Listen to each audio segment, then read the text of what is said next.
Hello, नमस्कार सभी को। आज का टॉपिक है अपना इंग्लिश पेडागोजी के कुछ इम्पोर्टेंट टॉपिक, जिसमें कि हम पढ़ेंगे विजुअल जो मटेरियल है, यानी कि हम कहेंगे टीएलएम। यहाँ पे हम कुछ इम्पोर्टेंट टॉपिक करेंगे जो कि इंग्लिश पेडागोजी के भी मोस्ट इम्पोर्टेंट है। कुछ टर्म्स पढ़ेंगे। तो यहाँ पे जैसे कि बताया गया है, पहला जो टर्म्स है विजुअल मटेरियल बताया है, यानी कि दृश्य सामग्री।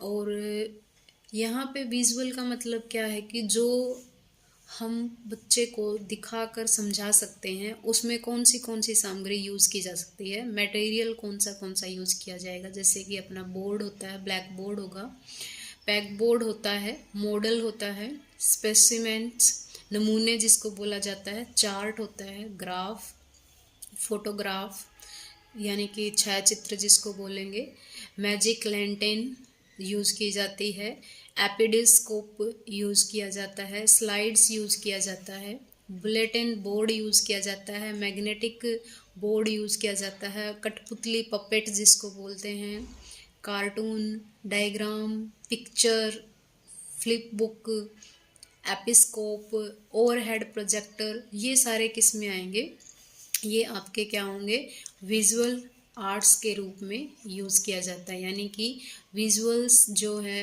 मटेरियल के रूप में इसको यूज़ करते हैं, यानी कि यहाँ पे हम दृश्य सामग्री के रूप में यूज़ करते हैं। तो यहाँ पे नेक्स्ट आएगा अपना ऑडियो मटेरियल, जिसमें कि सुनने से संबंधित होगा। सुनने से संबंधित जैसे कि रेडियो है, ठीक है, कोई भी लैंग्वेज होती है उसको अगर हम सुनकर समझकर सुनते हैं तो वहाँ पे सीखा जाता है। ग्रामोफोन यूज़ किया जाता है लैंग्वेज डेवलपमेंट के लिए, लैंग्वेज लेबोरेटरी का यूज़ किया जाता है, टैप रिकॉर्डर का यूज़ किया जाता है। यानी कि हम अपनी जो स्पीच है, हम कोई भी पैराग्राफ है या हमारे सेंटेंस है, उसको रिकॉर्ड करके देख सकते हैं कि हम उसको कैसे प्रोनाउंस कर रहे हैं।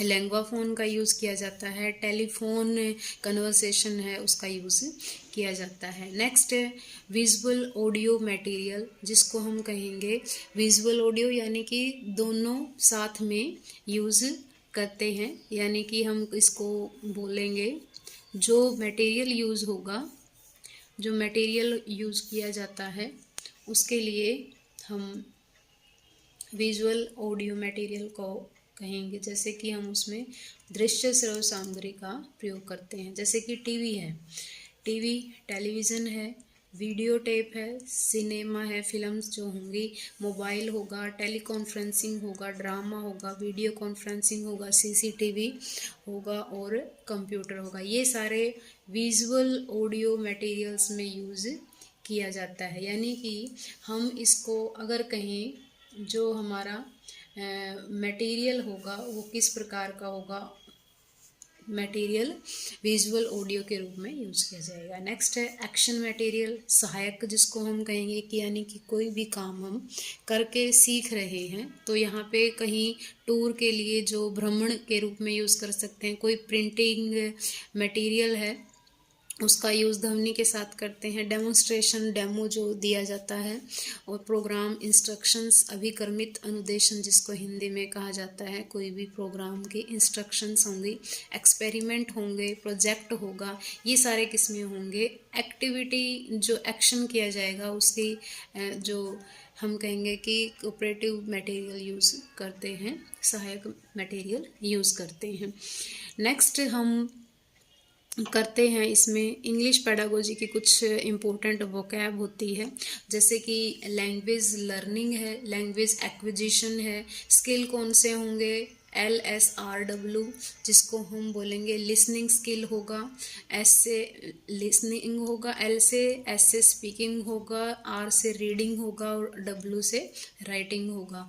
जो लिसनिंग और स्पीकिंग स्किल है उसको हम प्राइमरी स्किल बोलते हैं, और जो रीडिंग और राइटिंग है वो आपका सेकेंडरी या फिर एनफोर्समेंट स्किल माना जाता है। फिर आएगा एक्टिव और पैसिव स्किल। अब जो है आपका रीडिंग जो रीडिंग स्किल क्या होगा, हम पैसिव में लेंगे, ठीक है, और रीडिंग जो होंगे, और लिसनिंग भी हमारा पैसिव में आएगा। तो यहाँ पे एक्टिव स्किल कौन सा होगा, हम बोल रहे हैं, स्पीक कर रहे हैं, तो वो एक्टिव स्किल में आएगा, ठीक है। उसके बाद आ जाता है लैंग्वेज के नेचर कौन से होते हैं, सिस्टमेटिक होगी, सोशल होगी, सिम्बॉलिक। सिस्टमेटिक मतलब स्ट्रक्चर से संबंधित, सोशल सामाजिक होगी, सिम्बॉलिक कोई भी हम नमूना उसका यूज़ करेंगे। उसके बाद है एक्सप्लिसिट वोकैबलरी, इम्प्लिसिट वोकैबलरी, रिलेया वास्तविकता जिसको हम बोलेंगे, रियल लाइफ से रिलेटेड। रूबेरिक इंटोनेशन होता है उतार चढ़ाव, यानी कि हम उसके लिए यूज़ करते हैं उतार चढ़ाव के लिए, यानी कोई बोला जाता है तो उसको उसकी जो साउंड है वो कैसी है, धीमी है, स्लो है या फिर हाई पिच है, तो वो इंटोनेशन में आता है, साउंड की जो उतार चढ़ाव है। बाय लैंग्वेज का मतलब क्या होता है, यानी कि बाय मतलब होता है दो से संबंधित है। बाय का मतलब क्या होगा, दो से संबंधित होगा। बाय का मतलब क्या होता है, दो से संबंधित लिया जाता है, जिसमें कि यूज़ करते हैं बाई लेवल लैंग्वेज। जो यूज़ करते हैं, जैसे कि हम कोई भी पॉइंट करते हैं तो वो क्या होगा, वो क्या क्या लिया जाएगा, उसमें हम दो से संबंधित होगा। जैसे अपने हिंदी और इंग्लिश का पेपर होता है, एग्ज़ाम बाईलैंग्वेज होता है, तो उसमें हिंदी और इंग्लिश दोनों मीडियम के क्वेश्चन आते हैं, तो इसलिए उसको हम बाईलैंग्वेज लैंग्वेज बोलते हैं। कोड मिक्सिंग का मतलब क्या है, कोई भी कोड है आप मिक्स करके बता रहे हैं, कोई भी हम कहेंगे सेंटेंस स्विच करना होता है, चेंज करना, ठीक है।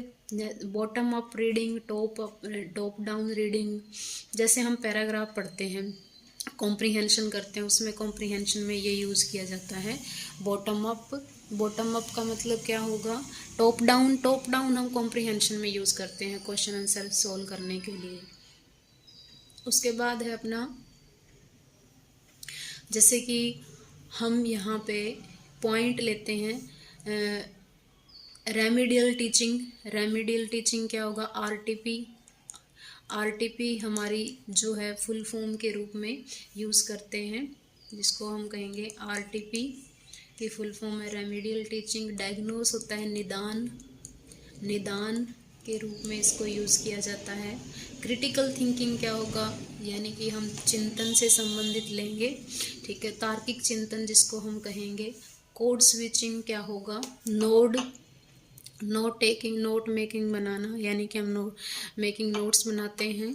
एक्सटेंसिव रीडिंग, इंटेंसिव रीडिंग, जो अपनी एक्सटेंसिव रीडिंग है वो यूज़ की जाती है, जिसमें कि हम बताएंगे।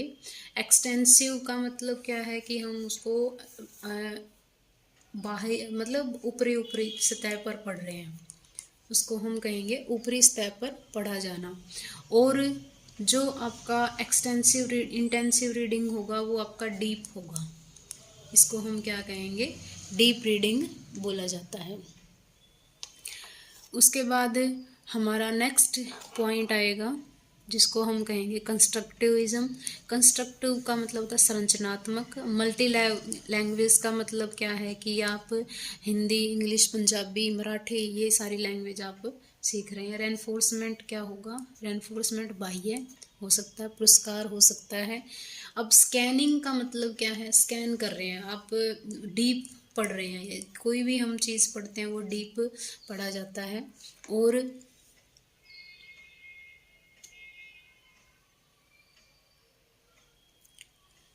जो इसमें स्कीमिंग का मतलब क्या होगा, ऊपरी जैसे न्यूज़पेपर वगैरह पढ़े जाते हैं, न्यूज़पेपर पढ़ते हैं, वो क्या होगा, स्कीमिंग के लिए यूज़ किया जाता है।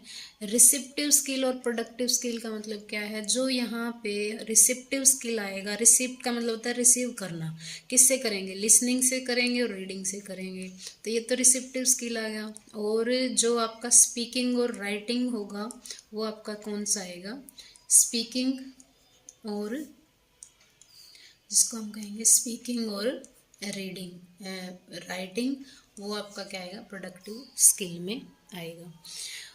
उसके बाद अपना नेक्स्ट टॉपिक आएगा कि कुछ साउंड्स होती हैं, जैसे कि हम कहें कि साउंड कितने प्रकार की होती हैं, ये 44 होंगी जिसमें बताया गया 44 साउंड होती हैं। एक होगी वावल। वावल कितने होते हैं? 20 होते हैं। कॉन्सोनेंट कितने होंगे? 24 होते हैं। और अगर प्योर वावल की बात करें तो प्योर वावल कितने होंगे? 12 होते हैं। और जो डिप्थोंग होते हैं जिसको ग्लाइड वावल कहते हैं वो 8 होंगे। और यहाँ पे नेक्स्ट आएगा सिंटैक्स। सिंटैक्स का मतलब है स्टडी ऑफ रूल या फिर स्ट्रक्चर। हम स्टडी कर रहे हैं किसकी? जैसे कि हम करते हैं सब्जेक्ट लेंगे, वर्ब लेते हैं और ऑब्जेक्ट लेते हैं, तो ये आपका क्या होगा? एक स्ट्रक्चर बन जाता है जिसमें कि बताया गया कि आप इसको यूज़ करके अच्छे से बता सकते हैं कि सब्जेक्ट क्या होगा। नेक्स्ट है आपका नेक्स्ट सिमेंटिक। सिमेंटिक का मतलब क्या होता है? सिमेंटिक मीन्स क्या है कि कोई भी जो चीज़ होगी उसको हम यूज़ करते हैं किसके लिए? मीनिंग के लिए, सेंस के लिए। जैसे कि मैडम ड्राइव बाइसिकल, तो यहाँ पे क्या है कि जो मैडम है वो बाइसिकल ड्राइव करती है, तो ये क्या है? सेंस है किसकी? जो सेंटेंस है, ये कौन सा सेंटेंस होगा? ड्राइव्स है तो वर्ब की क्या है? फर्स्ट फॉर्म है, उसके साथ SEIS लगाया, तो ये कौन सी सेंस होगी? प्रेजेंट इंडेफिनिट टेंस की सेंस होगी। उसके बाद स्मॉलेस्ट फोनेम क्या होगा? स्मॉलेस्ट यूनिट ऑफ साउंड, जिसमें कि CH PH TH का यूज किया जाता है। जैसे चेयर है, ठीक है, चेयर CHAIR यूज किया जाता है। कैरेक्टर है CHA, कैसे यूज किया जाता है ये साउंड पे डिपेंड करता है। मोरफेम क्या है? स्मॉलेस्ट यूनिट ऑफ मीनिंग, यानी वाटर, सन्स, ये क्या है? इसके मीनिंग है। वाटर क्या होता है? पानी होता है। सन क्या होता है? बेटा होता है। तो ये आपका क्या है? मीनिंग के लिए यूज किया जाता है। उसके बाद है आर्टिकुलेटर। आर्टिकुलेटर है कोई भी वोकैब ऑर्गन जो कि प्रोडक्शन ऑफ स्पीच में पार्ट यूज किया जाता है, take a part in the production speech. यानी वोकैब ऑर्गन कौन सा है अपना, हम जो बोल रहे हैं अंग हमारा, कौन सा होगा? नेक्स्ट आएगा आपका होमोग्राफ। होमोग्राफ का मतलब क्या है? होमोग्राफ है same word but different meaning. जैसे कि लीड। लीड का मतलब क्या होता है? लीड होता है नेतृत्व, और एक लीड का मतलब होता है आगे आना। तो ये आपका क्या है? होमोग्राफ वर्ड के रूप में लिया जाता है। नेक्स्ट आएगा pronunciation. Sound can be same और डिफरेंट, यानी कि प्रोनाउंसिएशन क्या होगी इसमें? साउंड की अलग भी हो सकती है, सेम भी हो सकती है और डिफरेंट भी हो सकती है। नेक्स्ट है होमोफोन। होमोफोन का मतलब क्या है? Pronunciation same but different spelling, यानी कि टू है। टू में क्या है? टू आपका क्या है? स्पेलिंग है, और एक टू क्या है? आपका अलग स्पेलिंग है। यानी कि प्रोनाउंसिएशन टू यूज़ की जाती है इसके लिए, लेकिन वर्ड क्या होंगे? दोनों का मीनिंग क्या होगा? इसका मतलब होता है दो, और इसका मतलब होता है भी के लिए यूज़ किया जाता है, ठीक है। उसके बाद है यहाँ पे हम बात करें जो वर्ड है होमोनिम बोला जाएगा। होमोनिम होता है स्पेलिंग और pronunciation like another word but that has different meaning, यानी कि स्पेलिंग तो है, स्पेलिंग भी सेम होगी और प्रोनाउंसिएशन भी सेम होगी, लेकिन दोनों का मीनिंग क्या होता है? सूट। सूट करना एक सूट होता है। सूट करना मतलब कि हम कहेंगे कि जचना, ठीक है। एक सूट होता है जिसमें कि कोई भी ग्रुप, जैसे MS ऑफिस सूट बोला जाता है, एक ग्रुप के लिए यूज किया जाता है, ठीक है। एक हम कहेंगे कि जो जिसको हम कहेंगे कि एक्यूरेट है उस शब्द के लिए, ठीक है, सूट कर रहा है, तो वो वर्ड क्या होगा? इसमें यूज करते हैं। उसके बाद है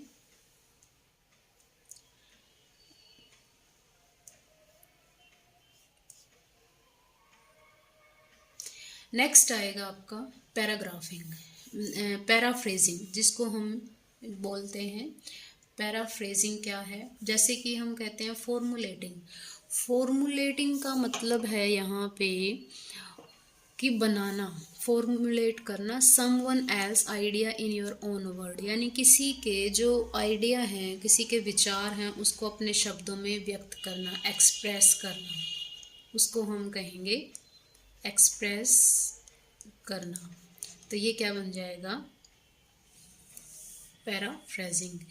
फिर आता है आपका जिसमें कि कुछ मेथड हैं, जैसे कि बताया गया है ग्रामर ट्रांसलेशन मेथड है, डायरेक्ट मेथड है। अब ग्रामर ट्रांसलेशन मेथड क्या होगा, पहले आप इंग्लिश पढ़ रहे हैं तो इंग्लिश को हम हिंदी में कन्वर्ट करके हम ट्रांसलेट करते हैं, तो वो तो ग्रामर ट्रांसलेशन मेथड आ जाएगा। डायरेक्ट मेथड में क्या होगा, इंग्लिश टू इंग्लिश बताया जाएगा, इंग्लिश टू इंग्लिश एक्सप्रेस किया जाएगा, उसको हम कहेंगे डायरेक्ट मेथड। ठीक है, उसके बाद है हिंदी ऑफिशियल लैंग्वेज है, या ये इम्पोर्टेंट आता है क्वेश्चन एस्टेट में भी के हिसाब से भी, जो लैंग्वेज के क्वेश्चन है उसके लिए, कि जो हिंदी है वो आपकी ऑफिशियल लैंग्वेज है। ऑफिशियल कैसे हम कहेंगे कि ये हमारी क्या है, हमारी राजकाज की भाषा है जिसमें कि यूज़ किया जाता है। इंग्लिश क्या है, सहायक ऑफिशियल लैंग्वेज है, यानी कि हम कहेंगे कि सहायक राजकाज की लैंग्वेज है। सहायक, अगर मान लो हिंदी है, हिंदी प्रॉपर ढंग से डॉक्यूमेंटेशन होती है तो ठीक है, नहीं तो उसको समझाने के लिए, एक्सप्लेन करने के लिए इंग्लिश को एक सहायक लैंग्वेज के रूप में यूज़ करते हैं। फिर आएगा कि आपका लैंग्वेज के जो 3 लैंग्वेज फॉर्मूला किसने दिया था, इम्पोर्टेंट है, कोठारी कमीशन आयोग ने दिया था 1964 से 1966 में, जिसको हम कहेंगे मदर टंग, इंग्लिश लैंग्वेज और पंजाबी, जो कि रीजनल।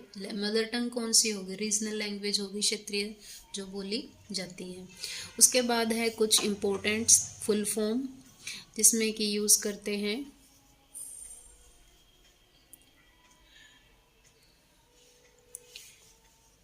नेक्स्ट आएगा कुछ इम्पोर्टेंट, जैसे कि टास्क बेस्ड लर्निंग टीचिंग है, task based teaching learning teaching TBLT, CLIL content language integrated language, CALP है कॉग्निटिव एकेडमिक लैंग्वेज प्रोफिशेंसी। उसके बाद है PBL project based learning, project based learning. फिर है CLT कम्युनिकेशन लैंग्वेज, जिसको हम कहेंगे टीचिंग।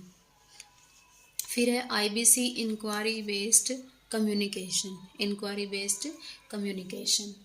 नेक्स्ट है अपना, इसमें जो पॉइंट यूज़ करेंगे, आज के लिए इतना ही हम करते हैं, क्योंकि इम्पोर्टेंट जो टॉपिक थे अपने, कुछ इम्पोर्टेंट टर्म्स और मेथड और इसकी जो लैंग्वेज है साइकोलॉजी की, इंग्लिश पेडागोजी की जो टर्म्स है वो हमने देखी। वीडियो को लास्ट तक देखें और कमेंट करें कैसा लगा। न्यू टेक्निक है तो इससे हमारा जो सिलेबस होगा ज़्यादा होगा, क्योंकि उसमें क्लास में हमें लिखने में टाइमिंग ज़्यादा होती है। तो ये आपकी PDF है, इसके अकॉर्डिंग हम इसको डिस्कस करेंगे। कोई सजेशन है, सुझाव है तो आप कमेंट कर सकते हैं, और कोई भी सजेशन देते हैं तो हम उसका यूज़ भी करते हैं। एस्टेट जो अभी होने वाला है, और आगे अभी जो क्वेश्चन आएंगे वो क्या होंगे, इंग्लिश पेडागोजी के क्वेश्चन होंगे। ठीक है, इम्पोर्टेंट क्वेश्चन होंगे पेडागोजी के, और उसकी जो PDF होगी उसको हम एक्सप्लेन करने की कोशिश करेंगे। ये हमारा एक प्रयास है, कैसे लगी जो ये तरीका है करवाने का, आगे हम करेंगे जिससे कि हमारा सिलेबस ज़्यादा से ज़्यादा हो। उसके साथ साथ लाइक करें, शेयर करें और सब्सक्राइब करें, और चैनल को ज़्यादा से ज़्यादा सब्सक्राइब करें, ताकि हम अपना जो टॉपिक है, नेक्स्ट टॉपिक हम ग्रामर के जो क्वेश्चन है वो भी इंक्लूड करें इसके अंदर। तो आज के लिए इतना ही। इसमें ग्रामर के जो सिंटैक्स स्ट्रक्चर हैं वो आए हैं, तो ये वीडियो को ध्यान से देखें, लाइक करें, शेयर करें और सब्सक्राइब करें। तो आज के लिए इतना ही। Thank you so much.